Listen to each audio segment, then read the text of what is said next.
કડકડતી ઠંડીમાં લોકોને વહેલું ઉઠવું નથી ગમતું તો સ્નાન કરવાની તો ક્યાં વાત રહી, પરંતુ જૂનાગઢમાં શાનબાગ ગુરુકુળમાં વિદ્યાર્થીઓ, સંતો અને હરિભક્તો કડકડતી ઠંડીમાં માઘ સ્નાન કરે છે, એ પણ ઠંડા પાણીએ। આવો જાણીએ શું છે માઘ સ્નાનનો મહિમા। કડકડતી ઠંડીમાં ગરવા ગિરનારની ગોદમાં બલબલાને ધ્રુજાવી દે એવી ઠંડીના વચ્ચે સંતો અને વિદ્યાર્થીઓએ માઘ સ્નાન કર્યું છે। વહેલી સવારમાં હાડ ધ્રુજાવી દે તેવી ઠંડીમાં ઠંડા પાણીથી ખુલ્લામાં સ્નાન કરી રહ્યા છે। આ દ્રશ્યો છે જૂનાગઢના કે જ્યાં સ્વામિનારાયણ જ્ઞાનબાગ ગુરુકુળના વિદ્યાર્થીઓ અને સંતો દ્વારા માઘ સ્નાન કરવામાં આવ્યું છે। પોષ મહિનાની પૂર્ણિમાથી 1 મહિના સુધી માઘ સ્નાનનો અનેરો મહિમા છે। પરંપરા મુજબ માટીના માટલામાં ખુલ્લા મેદાનમાં રાત પાણી ભરી રાખવામાં આવે છે અને વહેલી સવારે આ ઠંડા પાણીથી સ્નાન કરવાનું હોય છે।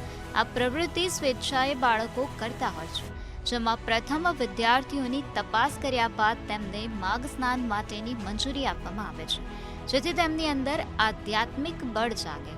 મકર રાશિમાં સૂર્યનું સ્થાન હોય ત્યારે પોષ માસની પૂર્ણિમાથી આ માઘ સ્નાનની શરૂઆત થાય છે અને 30 દિવસ સ્નાન કરવામાં આવે છે। જે મનુષ્ય ખુલ્લા શરીરે સ્નાન કરે તેને પગલે અશ્વમેઘ યજ્ઞનું ફળ મળે છે તેવું શાસ્ત્રમાં ઉલ્લેખ કરવામાં આવ્યો છે। મહા મહિનાની પૂનમ સુધી આ માઘ સ્નાન નો વિધિ ચાલતો હોય છે। માઘ સ્નાનનો મહિમા વેદોમાં પણ છે અને શાસ્ત્રોમાં પણ છે અને અમારી પરંપરામાં ચાલ્યો આવે છે આનો મહિમા। એટલે અમારી પરંપરાની અંદર સાધુ સંતો અને અમારા વિદ્યાર્થીઓ, અમારા હરિભક્તો એ બધા માઘ સ્નાન કરતા હોય છે। સૂર્યથી શરૂ કરીને પ્રાતઃકાળની અવધિ સુધીમાં માઘ સ્નાનનો સમય ઋષિમુનિઓએ પુણ્ય આપનારું જણાવ્યું છે। તેથી તારા દેખાતા હોય અને જે સ્નાન કરવું તેને શ્રેષ્ઠ સ્નાન શાસ્ત્રોમાં કહેવામાં આવ્યું છે।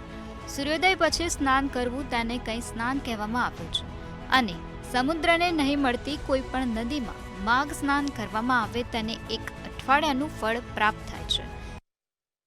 માઘ સ્નાન કરવાથી વિદ્યાર્થીઓમાં આત્મબળ વધે છે। કોઈ પણ મુશ્કેલીમાં કેવી રીતે સામનો કરવો તે માટે સહનશીલતા જેવા ગુણોના વિકાસ થાય છે।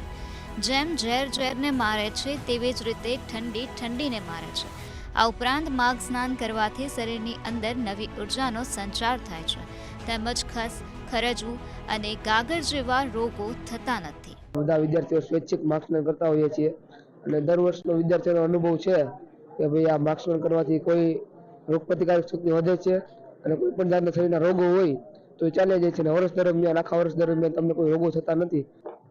માઘ સ્નાન કરવાથી અમારો ભાવ હોય છે કે રોગ પ્રતિકારક શક્તિઓ ખૂબ વધે છે, આખો દિવસ ફ્રેશ રહીએ છીએ અને સવારમાં પણ ખૂબ ઠંડી પણ લાગતી નથી અને માઘ સ્નાન કરવાથી શરીરમાં અમુક રોગો પણ થતા નથી, ચામડીના રોગો તો થતા જ નથી અને શાસ્ત્ર ખૂબ જ મહિમા કહેવામાં આવ્યો છે। આ દ્રશ્ય જોઈને તો આપ તો ચોંકી ઉઠ્યા હશો કે કડકડતી ઠંડી વચ્ચે સંતો અને વિદ્યાર્થીઓ ઠંડા પાણીથી સ્નાન કરી રહ્યા છે। હા, આ જ રીતે 1 મહિના સુધી દરરોજ વહેલી સવારે આ માઘ સ્નાન કરવામાં આવશે અને શાસ્ત્ર મુજબ પણ આ સ્નાનનું અનેરું મહત્વ છે। બ્યુરો રિપોર્ટ, મંતવ્ય ન્યૂઝ।